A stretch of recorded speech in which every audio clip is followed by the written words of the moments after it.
Hello बच्चों, कैसे हो आप सब। तो बच्चों, पिछली क्लासेस में हमने कूलम्ब्स लॉ के बारे में पढ़ लिया है, इलेक्ट्रिक फील्ड के बारे में पढ़ लिया है। आज हम जानेंगे इलेक्ट्रिक फ्लक्स के बारे में। ठीक है। तो सबसे पहले तो हम देखते हैं कि इलेक्ट्रिक फ्लक्स होता क्या चीज़ है। फ्लक्स जो होता है बच्चों, फ्लक्स कोई चीज़ होती है जो कि मूविंग थिंग को दिखाती है। ठीक है। अब यहाँ पे क्या चीज़ मूव कर रही होगी? इलेक्ट्रिक फ्लक्स, यानी कि इलेक्ट्रिक फील्ड लाइंस मूव कर रही होगी। उसके मोशन को कौन शो करेगा? Electric flux. तो हमें कैसे पता चलेगा कि कितनी इलेक्ट्रिक फील्ड लाइंस मूव कर रही है? ठीक। तो हम क्या करते हैं कि एक यूनिट एरिया लेते हैं। ठीक?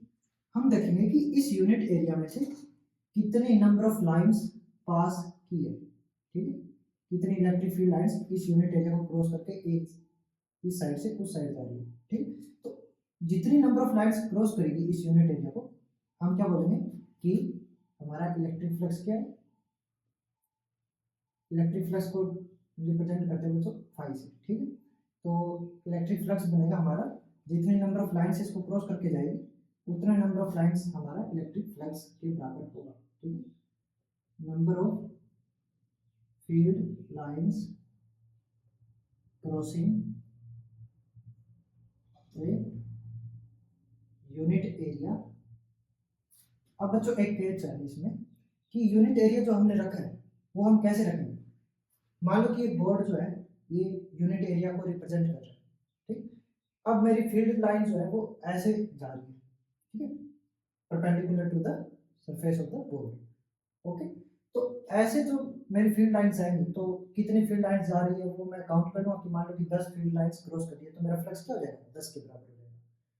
अब अगर मेरी फील्ड लाइंस डायरेक्ट परपेंडिकुलर ना जाके ऐसे तिरछी जा रही है तो उस केस में क्या होगा कि नंबर ऑफ लाइंस थोड़ी ज़्यादा हो सकती है, अगर वो ऐसे तिरछी जा रही है, या फिर कम भी हो सकती है। ठीक है। तो उस केस में फ्लक्स तो वेरी कर जाएगा। या फिर हो सकता है कि मेरी फील्ड लाइंस ऐसे जा रही है बिल्कुल parallel to the surface of the board, तो उस केस में कोई भी फील्ड लाइंस मेरे सरफेस को क्रॉस ही नहीं करेगी। ठीक है। सरफेस क्या है मेरा? इस सरफेस की ये साइड और इसके पीछे वाली साइड क्रॉस कब माना जाएगा कि मेरी फील्ड लाइंस यहाँ से इस साइड से पीछे वाली साइड की तरफ जाए। अगर मेरी फील्ड लाइंस ऐसे जा रही हो पैरेलली तो उस केस में तो मेरी जो लाइंस है वो सिर्फ और सिर्फ इस साइड है, उस साइड तो गई नहीं। ठीक है। क्रॉस करके इसको, तो फ्लक्स क्या हो जाएगा? जीरो। ओके। तो हमें यहाँ पे क्या कंडीशन लगानी है कि जो हमारा यूनिट एरिया जो हमने लिया है वो कैसा हो? परपेंडिकुलर टू द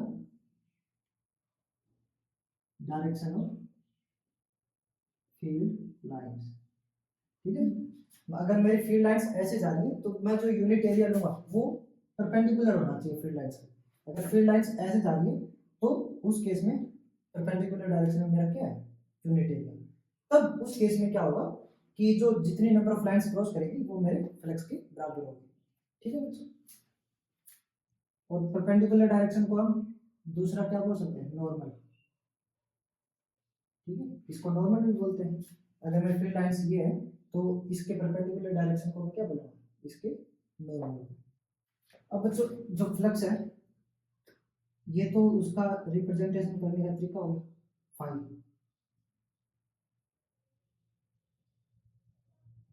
ठीक है। इस सिंबल से हम फ्लक्स को रिप्रेजेंट करते हैं। और अगर ऐसे यूनिट की बात करूं तो फ्लक्स की ऐसा यूनिट बनती है बच्चों न्यूटन पर कूलम मीटर स्क्वायर। कैसे बनी? फ्लक्स होता क्या कि number of field lines crossing per unit area E dot A. Okay. तो इलेक्ट्रिक फील्ड की ऐसा यूनिट क्या है? न्यूटन पर कूलम। तो एरिया की ऐसा यूनिट क्या होती है बच्चों? Metre square. तो दोनों की मिलके हमें किसकी यूनिट देगी? फ्लक्स की यूनिट। ठीक है। तो ये हमारा फॉर्मूला बनता है बच्चों फ्लक्स के लिए कि number of field lines crossing per unit area E dot A हमें क्या देगा? इलेक्ट्रिक फ्लक्स देगा। ठीक। और इसका फिजिकल सिग्निफिकेंस क्या है? मैंने आपको इलेक्ट्रिक फील्ड पढ़ाते टाइम क्या बताया था कि स्ट्रेंथ ऑफ इलेक्ट्रिक फील्ड अगर देखनी हो तो हम कैसे देख सकते हैं कि जहाँ पे ज़्यादा इलेक्ट्रिक फील्ड लाइन्स होगी वहाँ पे हम बोल सकते हैं कि जो स्ट्रेंथ है इलेक्ट्रिक फील्ड की वो ज़्यादा है, ठीक है। तो जितनी ज़्यादा फील्ड लाइन्स क्रॉस करेगी यूनिट एरिया को तो हम क्या बोलेंगे कि यहाँ पे ज़्यादा नंबर ऑफ लाइन्स होने की वजह से यहाँ पे इलेक्ट्रिक फील्ड की स्ट्रेंथ ज़्यादा है। अगर कम फील्ड लाइन्स इस यूनिट एरिया में से जा रही है यानी कि इलेक्ट्रिक फील्ड लाइन्स दूर दूर है, ठीक है, तो उस केस में क्या होगा, स्ट्रेंथ कम होगी इलेक्ट्रिक फील्ड की। तो फिजिकल सिग्निफिकेंस में क्या आता है कि फ्लक्स हमें क्या बताएगा, it gives us the measure of strength of electric field, ठीक है। जितना ज्यादा फ्लक्स यानी कि उतनी ज्यादा स्ट्रॉन्ग इलेक्ट्रिक फील्ड, और जितना कम फ्लक्स उतनी कम स्ट्रॉन्ग इलेक्ट्रिक फील्ड होगी, ठीक है। अब बच्चों E dot A dot product हमने वेक्टर और स्केलर क्वांटिटीज में क्या पढ़ा था कि डॉट प्रोडक्ट क्या होती है, अगर इसको एक्सपेंड करोगे तो E डॉट ए को मैं क्या लिख सकता हूँ, E ए कोस थीटा, और थीटा क्या होगा, angle between E vector and area vector, ठीक है। इनके बीच जो एंगल होगा वो थीटा, तो magnitude of E vector magnitude of area vector cos theta, ये हमारा क्या बनेगा E डॉट ए फ्लक्स के बराबर, ओके।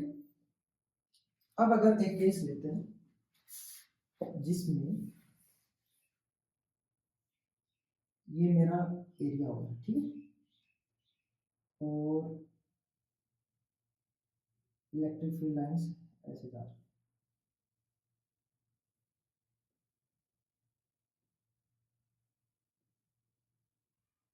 ठीक है बच्चों, और ये 90 डिग्री में यानी कि नॉर्मली पास कर रही है एरिया में से, ठीक है, परपेंडिकुलर डायरेक्शन में। तो उस केस में क्या होगा बच्चों, ये तो मेरी ई वेक्टर की डायरेक्शन हो गई, और एरिया वेक्टर क्या होता है, किसी भी सरफेस का जो एरिया वेक्टर होगा, या फिर हम बोल सकते हैं कि उसकी जो डायरेक्शन होगी एरिया वेक्टर की, ठीक है, नॉर्मल डायरेक्शन होगी उसके। तो अगर मेरा ये सरफेस है तो इसका जो नॉर्मल होगा बच्चों वो मेरा क्या देगा, इसके एरिया वेक्टर की डायरेक्शन देगा, ठीक है। एरिया वेक्टर की डायरेक्शन हमेशा नॉर्मल टू द सरफेस होती है, तो अगर ये मेरा एरिया वेक्टर है तो इसके नॉर्मल टू द सरफेस पे मेरा क्या है बच्चों, ए के है, यानी कि एरिया वेक्टर की डायरेक्शन। और इसी जो जिस डायरेक्शन में इलेक्ट्रिक फील्ड है उस डायरेक्शन में मेरी ई कैप आएगी, ठीक है, यानी कि इलेक्ट्रिक फील्ड की डायरेक्शन। तो मेरा फ्लक्स क्या बनेगा बच्चों, E dot A, E vector dot A vector, A vector को मैं क्या लिख सकता हूँ, magnitude of E vector multiplied with the direction vector, ठीक है। ऐसे एरिया वेक्टर को मैं क्या लिख सकता हूँ, magnitude multiplied with the direction, okay. E A E cap dot A cap, अब मेरी इलेक्ट्रिक फील्ड और मेरे एरिया वेक्टर दोनों की डायरेक्शन क्या है बच्चों, एक ही डायरेक्शन है, दोनों नॉर्मल है हमारे सरफेस पे, तो सेम डायरेक्शन होने की वजह से इनके बीच का एंगल क्या बनेगा बच्चों,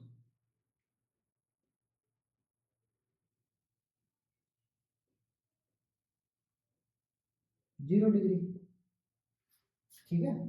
और यूनिट वेक्टर का जो मैग्नीट्यूड होता है वो क्या होता है 1, तभी तो उसको यूनिट वेक्टर बोलते हैं। तो 1 इंटू 1 और cos 0 क्या होता है 1, तो ये क्या जाएगा ई ए, यानी कि फ्लक्स क्या आएगा ई ए, सिंपल, जब मेरा इलेक्ट्रिक फील्ड और एरिया वेक्टर एक ही डायरेक्शन में। अब अगर ये एक डायरेक्शन में ना होके मेरी इलेक्ट्रिक फील्ड किसी थीटा एंगल पे जा रही होती, ठीक है, मान लेते हैं कि मेरी जो इलेक्ट्रिक फील्ड है वो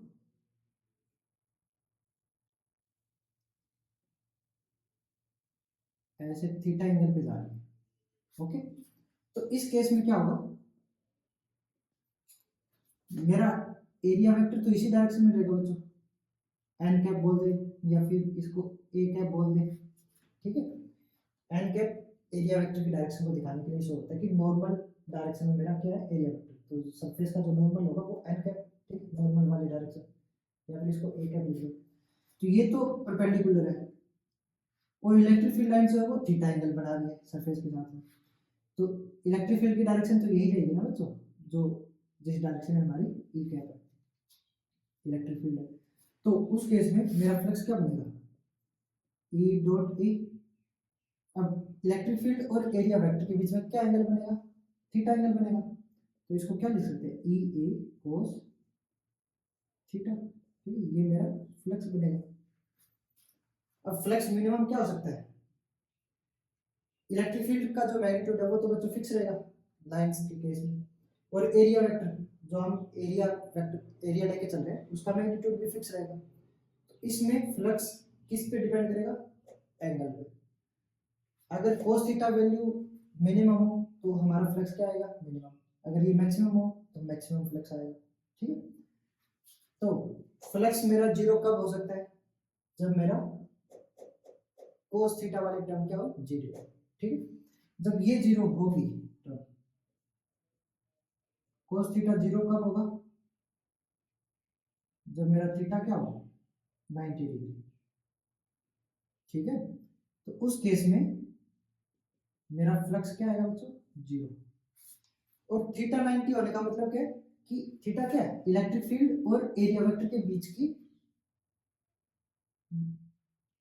ठीक है, बीच का एंगल। तो एरिया वेक्टर और इलेक्ट्रिक फील्ड के बीच का एंगल 90 डिग्री होना चाहिए हमारा, यानी कि ये जो मेरा सरफेस है इसका एरिया वेक्टर तो ये है, ठीक है, नॉर्मल टू द सरफेस। अब मेरी जो इलेक्ट्रिक फील्ड है वो ऐसे जानी चाहिए कि इसके साथ में उसका 90 डिग्री का एंगल बने।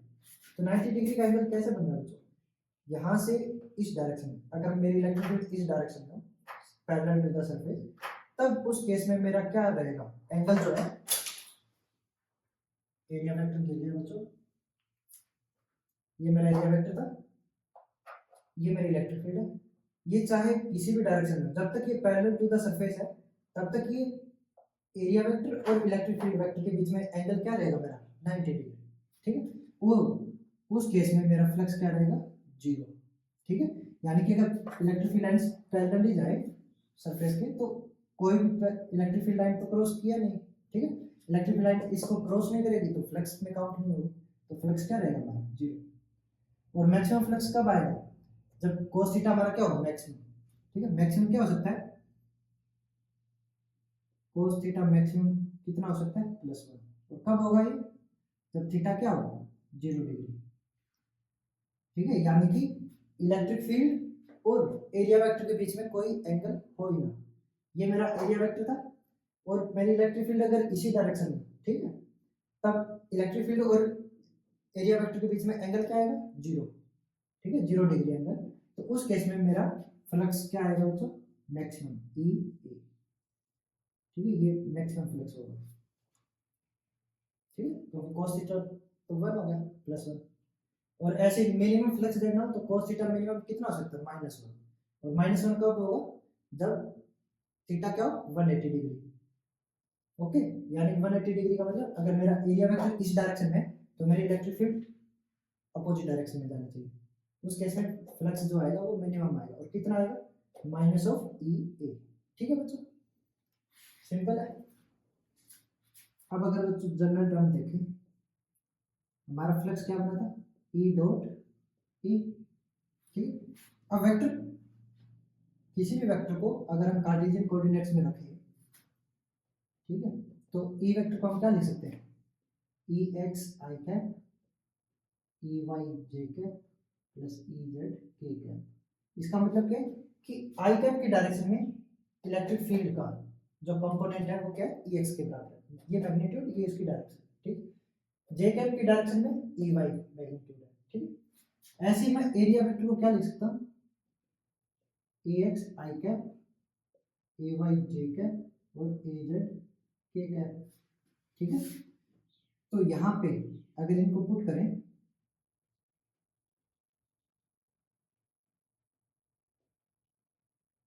ठीक है, dot product with the area vector,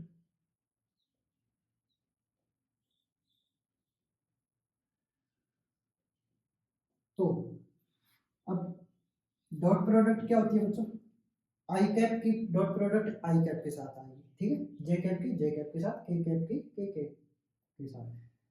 यहाँ पे बच्चों अगर आई की जे के साथ करोगे तो वो जीरो हो जाएगी, आई डॉट जे जीरो होता है, ऐसे आई डॉट के जीरो होता है, क्योंकि किसी और के साथ करोगे तो एंगल क्या हो जाएगा दोनों के बीच में 90 डिग्री, और cos 90 जीरो होता है, ठीक। तो सिर्फ आई के साथ एग्जिस्ट करेगी, जे की जे के साथ, के की के साथ, तो क्या बनेगा ई एक्स प्लस ए वाई प्लस ई जेड, तो ये बना हमारा फ्लक्स। अगर हमें वेक्टर टर्म्स दे रखी हो, ई वेक्टर और एरिया वेक्टर, तो उस केस में फ्लक्स निकालना तो सिंपली हमें ये कर देना है, ठीक है, E x plus E y plus E z, ये हमारा। अगर हमें ई वेक्टर और एरिया वेक्टर कार्टेशियन कोऑर्डिनेट्स के साथ दे रखा हो तब हम इसका यूज करेंगे, ठीक। अभी मूव करते हैं बच्चों गॉस लॉ पे। क्या होता है गॉस लॉ? एक साइंटिस्ट थे गॉस, उन्होंने इलेक्ट्रिक फ्लक्स निकाला था और उन्होंने हमें क्या बताया कि जो भी इलेक्ट्रिक फ्लक्स होता है वो सिर्फ और सिर्फ चार्ज पे डिपेंड करता है, ठीक। कि अगर हमारे पास कोई सरफेस है, हम क्या पढ़ रहे हैं, गॉस लॉ, ठीक। इन्होंने क्या कहा कि अगर हमारे पास कोई सरफेस है और इसके अंदर हमने एक चार्ज रखा हुआ है, ठीक, तो इस चार्ज की वजह से इस सरफेस पे जो भी इलेक्ट्रिक लाइंस क्रॉस करेंगे तो हमें एक फ्लक्स मिलेगा, ठीक है, इलेक्ट्रिक फ्लक्स। वो इलेक्ट्रिक फ्लक्स सिर्फ और सिर्फ इस चार्ज पे डिपेंड कर, ठीक है, कि इस सरफेस के अंदर कितना चार्ज है, ओके। और जो वैल्यू आएगी फ्लक्स की वो रहेगी Q बाय एप्सिलॉन नॉट, और Q क्या है, net charge enclosed within the surface, ठीक है, कि इस सरफेस के अंदर नेट चार्ज कितना है डिवाइडेड बाय एप्सिलॉन नॉट, हमें क्या देगा, फ्लक्स देगा, ठीक, उस सरफेस के लिए। अब ये जो सरफेस है जिसके लिए फ्लक्स निकालें उसको नाम दिया गया गॉसियन सरफेस, ठीक है। तो गॉस लॉ क्या है, गॉस लॉ हमें क्या बताता है कि flux, electric flux due to a closed surface is equals to the net charge enclosed within the surface divided by epsilon naught, ठीक है। अब हमें अब इसका प्रूफ देखना है, ठीक है, ये तो स्टेटमेंट हो गई, गॉस लॉ ने ये प्रूफ करके बताया था, तो वो प्रूफ कैसे किया उन्होंने क्या किया कि अब चार्ज तो है हमारे पास, उन्होंने गॉसियन सरफेस लिया, ठीक है, सिमेट्रिकल सरफेस लिया, उन्होंने प्रूफ करने में यूज किया था सिमेट्रिकल सरफेस का, लेकिन ये जो लॉ है ये हर सरफेस के लिए वैलिड है, ठीक है, जब तक कि वो क्लोज्ड है, क्लोज्ड में चाहे स्क्वायर लो आधा टाइडल ले लो वैलिड रहेगा, ठीक है, लेकिन प्रूफ करते टाइम हम सिमेट्रिकल सरफेस लेके चलेंगे ताकि हमारा जो मैथमेटिक्स है वो इजी रहे। तो उन्होंने इस चार्ज के अराउंड एक स्फेरिकल सरफेस ले लिया, ठीक है, जिसके सेंटर पे हमारा चार्ज था जिसकी वजह से हमें फ्लक्स निकालना, ठीक, आर रेडियस का स्फीयर मान लेते हैं। अब उन्होंने क्या किया कि इस स्फीयर पे उन्होंने एक यूनिट एरिया लिया, ठीक है, जिसका मैग्नीट्यूड ds, और एरिया वेक्टर की डायरेक्शन जो होती है बच्चों वो हमेशा नॉर्मल होती है, ठीक, n कैप, और इस यूनिट एरिया में से इसकी जो इलेक्ट्रिक फील्ड लाइंस है, कितने इलेक्ट्रिक फील्ड लाइंस क्रॉस करेगी इस यूनिट एरिया वेक्टर को, वो क्या देगा, फ्लक्स देगा, ठीक। तो मान लेते हैं कि जो फ्लक्स बना डी फाई को ले रहे क्योंकि हम एक इनफाइनाइट स्मॉल एरिया वेक्टर लेके चल रहे हैं, ऐसे इस पूरे सरफेस पे देखोगे तो ऐसे कई सारे एरिया वेक्टर बनेंगे, अभी हम एक के लिए निकाल रहे हैं और फिर उसको सबके लिए ऐड कर देंगे यानी कि इंटीग्रेट कर देंगे, तो हमें क्या मिल जाएगा, नेट फ्लक्स मिल जाएगा। अभी ये सिर्फ एक एरिया वेक्टर का फ्लक्स है, ओके। तो ये क्या बनेगा बच्चों, यहाँ पे जो इलेक्ट्रिक फील्ड बनेगी E vector dot ds vector, ठीक है। इस सरफेस का एरिया वेक्टर क्या होगा ds वेक्टर, और इलेक्ट्रिक फील्ड यहाँ पे ई वेक्टर, इनका डॉट प्रोडक्ट हमें क्या देगा फ्लक्स देगा इस एरिया वेक्टर की वजह से। अब ई डॉट ds क्या बनेगा बच्चों, ई वेक्टर हमारा क्या होता है, फॉर्मूला क्या था ई वेक्टर का के क्यू, ठीक है। कितनी दूर है आर डिस्टेंस दूर है आर स्क्वायर, और डायरेक्शन क्या होगी ई वेक्टर की आर कैप, ठीक है। इलेक्ट्रिक फील्ड हमेशा रेडियली आउटवर्ड होती है, ठीक है। तो आर वेक्टर जो भी ये मतलब आर डिस्टेंस दूर है तो ये तो मैग्नीट्यूड हो गया, और डायरेक्शन क्या होगी रेडियस की आर वेक्टर, ठीक है। यानी कि रेडियस की डायरेक्शन में ही हमारी इलेक्ट्रिक फील्ड रहेगी इस चार्ज की वजह से, ठीक। और dot ds vector, ds vector का मैग्नीट्यूड ds और डायरेक्शन एन कैप, ठीक। तो हमारे पास डी फाई क्या बना k q by r square ds r cap dot n cap. अब बच्चों r cap dot n cap, किसी भी स्फीयर पे अगर हम ये यूनिट एरिया लेके चलेंगे तो इसका जो नॉर्मल होगा बच्चों, वो नॉर्मल क्या आएगा रेडियस की डायरेक्शन में तो आएगा। अगर ये रेडियस वेक्टर है यहाँ पे मैं एक सरफेस मानूं तो इसका जो नॉर्मल होगा वो हमेशा इसकी रेडियस की डायरेक्शन में तो होगा, ठीक है। क्योंकि radius also is normal to the surface. तो आर वेक्टर और नॉर्मल वेक्टर ये दोनों की डायरेक्शन क्या रहेगी सेम रहेगी, एक ही डायरेक्शन में होगा। अभी मेरे पास बॉल नहीं है, बॉल होती तो मैं एक्सप्लेन कर देता। अब जैसे मान लो कि ये बॉल है मेरी, यहाँ से मतलब सेंटर से अगर मैं सरफेस पे आऊँ तो जो मेरी रेडियस बनेगी अगर मैं उसको और एक्सटेंड कर दूँ तो वो सरफेस के साथ 90 डिग्री का एंगल बनाएगी ना।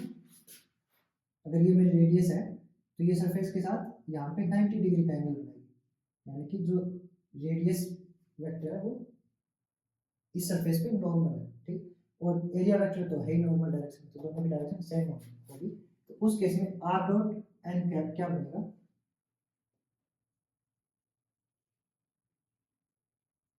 आर कैप का मैग्नीट्यूड एन कैप का मैग्नीट्यूड और दोनों के बीच में एंगल क्या 0 डिग्री, ठीक है। एक ही डायरेक्शन में तो मैग्नीट्यूड तो 1 होता है तो यूनिट वेक्टर्स का, तो 1 1 cos 0 1, तो ये पूरी क्वांटिटी क्या बन जाएगी 1। तो हमारे पास सिर्फ और सिर्फ क्या बचा k q by r square ds। तो ये तो आया सिर्फ और सिर्फ एक यूनिट एरिया की वजह से फ्लक्स। अगर कंप्लीट स्फीयर के लिए फ्लक्स देखना तो हम क्या कर देंगे इंटीग्रेट कर देंगे डी फाई को फॉर द होल स्फीयर, ठीक। डी फाई की वैल्यू पुट करोगे तो k q by r square ds whole sphere. K q by r square क्या है बच्चों हमारा कांस्टेंट है, बाहर आ जाएगा। रेडियस फिक्स है ना, आर रेडियस का अगर स्पीड है तो आर फिक्स हो गया, तो कांस्टेंट है बाहर आ गया। इंटीग्रेशन किसका बचा ds का, ds क्या था सरफेस एरिया था इस वाले पार्ट का। ऐसे कई सारे पार्ट बनेंगे यहाँ पे और सबको कंबाइन करोगे तो हमारे पास क्या आएगा सरफेस एरिया आएगा पूरे स्फीयर का, ठीक है। तो complete surface area of the sphere of radius r क्या होता है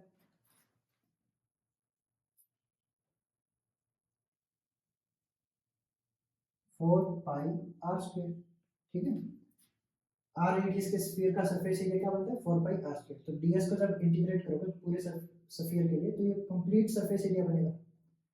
अब k को क्या पुट कर सकते हो बच्चों 1 by 4 pi epsilon naught q by r square 4 pi r square, ठीक। 4 पाई कैंसिल हो जाएगा आर स्क्वायर से आर स्क्वायर कैंसिल हो जाएगा, क्या बचा q बाय एप्सिलॉन नॉट। तो नेट फ्लक्स क्या है q बाय एप्सिलॉन नॉट, और q क्या है चार्ज एनक्लोज्ड इस स्फीयर के अंदर, ठीक है। तो यही तो गॉस की स्टेटमेंट थी। कि किसी भी क्लोज सरफेस के लिए जो फ्लक्स होगा बच्चों वो क्या होगा, net charge enclosed by that surface divided by epsilon, ठीक, क्यू बाय एप्सिलॉन हमारा फ्लक्स बनेगा। अब चाहे जो सरफेस है वो चाहे कैसी भी शेप का हो, ठीक है, चाहे वो हम ऐसा आधा टेढ़ा ले लेते, बस ये क्लोज होना चाहिए। इसका जो फ्लक्स बनेगा वो क्या होगा, Q net divided by epsilon, ठीक है, ये इसकी वजह से बनने वाला फ्लक्स होगा। अब अगर ये चार्ज बाहर होता हमारा, सरफेस ये है जिसमें हमें फ्लक्स देखना है, ठीक है, लेकिन ये चार्ज इसके अंदर ना होकर बाहर होता, तो उस केस में नेट एनक्लोज्ड चार्ज क्या बनता इस सरफेस के लिए, जीरो, क्योंकि इसके अंदर कोई चार्ज तो है नहीं, तो क्यू की value zero, zero by epsilon not करोगे तो जीरो, तो फ्लक्स क्या आएगा, जीरो। यानी कि अगर सरफेस के अंदर चार्ज नहीं है तो उसकी वजह से कोई इलेक्ट्रिक फ्लक्स नहीं होगा, फ्लक्स हमारा जीरो रहेगा, ठीक। इसको प्रूव भी कर सकते हो कि अगर चार्ज अंदर नहीं है तो फ्लक्स हमारा क्या रहता है, जीरो। प्रूफ कैसे करोगे इसको,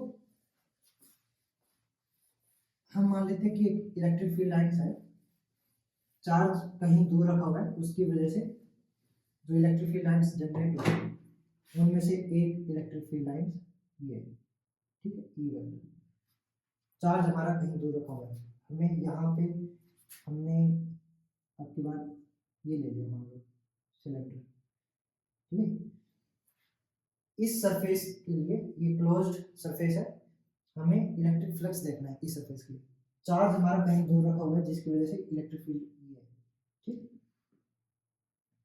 अब पहली बात तो बच्चों ये जो शेप लिया मैंने सिलेंड्रिकल शेप, ये हमारी जो इलेक्ट्रिक फील्ड लाइन्स है इसके अराउंड जो सिमेट्रिक शेप बन सकती है वो हमारी सिलेंड्रिकल शेप बन सकती है, तो मैंने ये ले ली।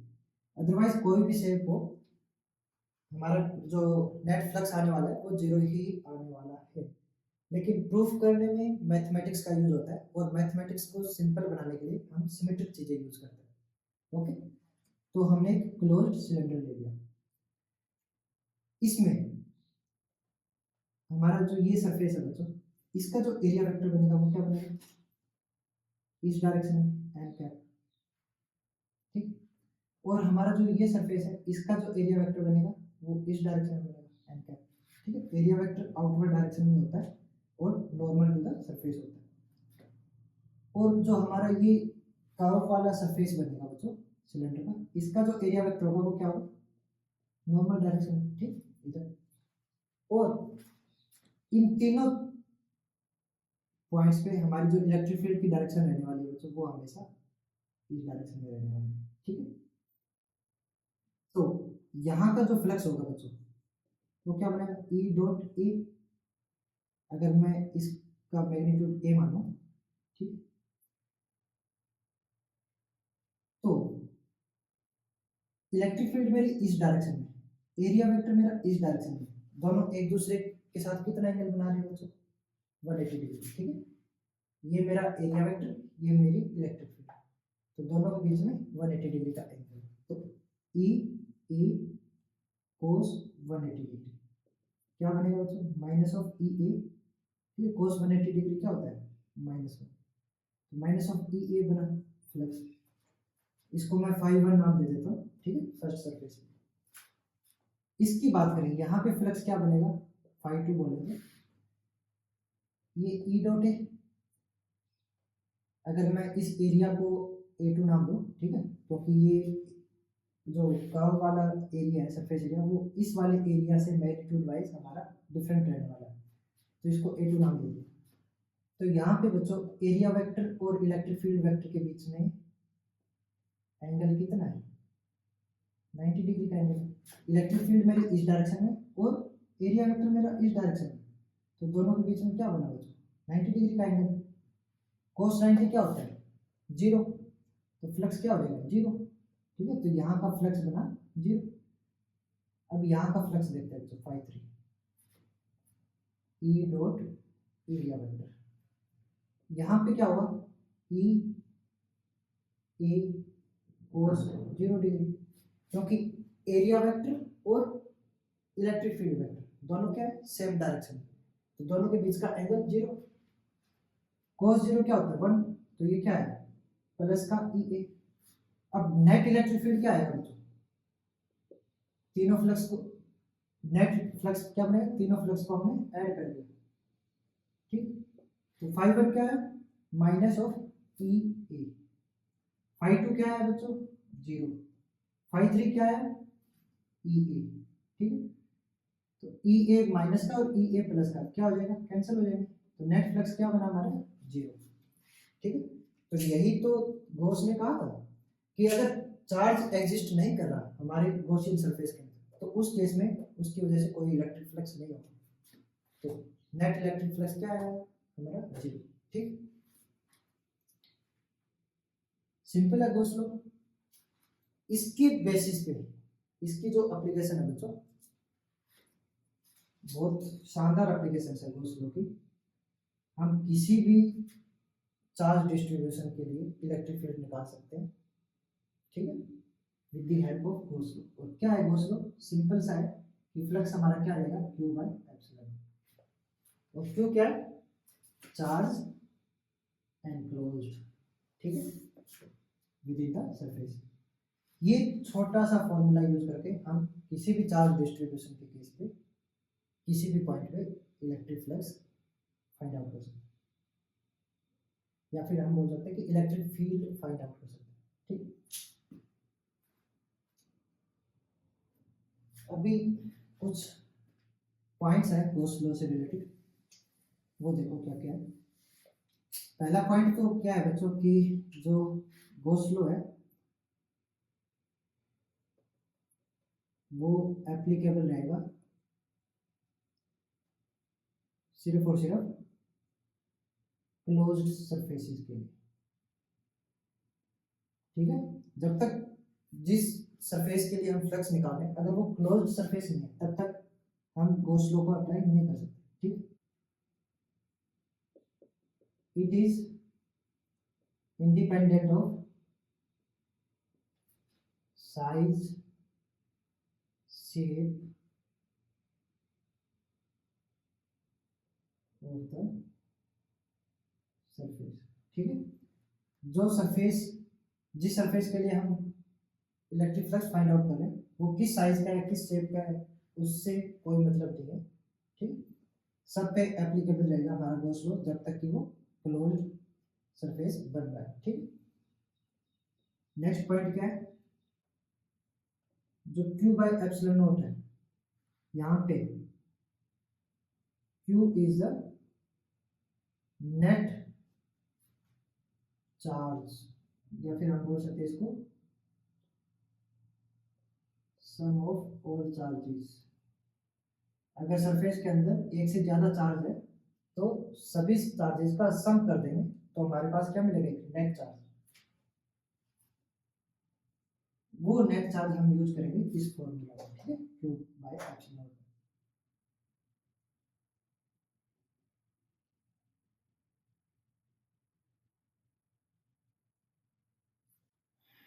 ठीक है।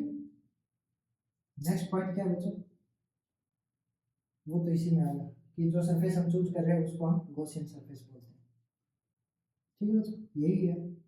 फोर्थ पॉइंट तो इसी में आ गया, तो अलग से क्या लिखेंगे, ये याद रखने जरूरी है, तभी हम अच्छे से इसकी एप्लीकेशंस को पढ़ पाएंगे, ठीक है। एक चीज ये कि अगर हमारा जो चार्ज है, जिस सिस्टम के लिए हम इलेक्ट्रिक फील्ड इलेक्ट्रिक फ्लक्स ये देख रहे हैं, अगर वो सिमेट्रिक हो तो उस केस में हम हमारे अकॉर्डिंग एक सूटेबल गॉसियन सरफेस डिसाइड करते हैं जिससे कि हमारा काम आसान हो जाए, ओके। सिमेट्रिक केसेस में हम सिमेट्रिक गॉसियन सरफेस ही लेके चलते हैं, ओके। तो इसके ऊपर जो एप्लीकेशंस बनती है बच्चों गॉस लॉ की, वो हम हमारे नेक्स्ट वीडियोस में देखेंगे, ठीक है बच्चों। मिलते हैं फिर नेक्स्ट वीडियो में। आपके लिए एक होमवर्क है, नोट डाउन करिए, नेक्स्ट क्लास स्टार्ट करने से पहले हम इस क्वेश्चन को डिस्कस करेंगे, ठीक। तो नोट कर लीजिए क्या क्वेश्चन है आपके लिए, ये आपके लिए होमवर्क रहेगा बच्चों। यहाँ पे हमें जो इलेक्ट्रिक फील्ड दी हुई है वो एक्स एक्सिस की डायरेक्शन में है, और जैसे जैसे एक्स बढ़ेगा हमारी इलेक्ट्रिक फील्ड चेंज होती रहेगी, ठीक है। तो वेरिएबल इलेक्ट्रिक फील्ड दी हुई है हमें, और एक क्यूब दिया हुआ है बच्चों, जिसका ये पॉइंट जो है वो ओरिजिन पे है। इस क्यूब के लिए हमें इलेक्ट्रिक फ्लक्स निकालना है, ठीक है, कि इस क्यूब के थ्रू जो इलेक्ट्रिक फील्ड लाइंस क्रॉस कर रही है उनकी वजह से क्या इलेक्ट्रिक फ्लक्स बनेगा, ठीक है। सिंपल है बच्चों, ये फ्लक्स क्या होता है हमारा ई डॉट ई, इसका यूज करना है, फ्लक्स आ जाएगा। तो करके देखिए, अगर नहीं हो पाता है तो हम अपनी अगली क्लास में इसको डिस्कस करने वाले हैं। ओके, इतना मुश्किल नहीं है, सब बच्चे आराम से कर रहे हैं, ठीक है बच्चों। फिर मिलते हैं अगली क्लास में। जय श्री राम।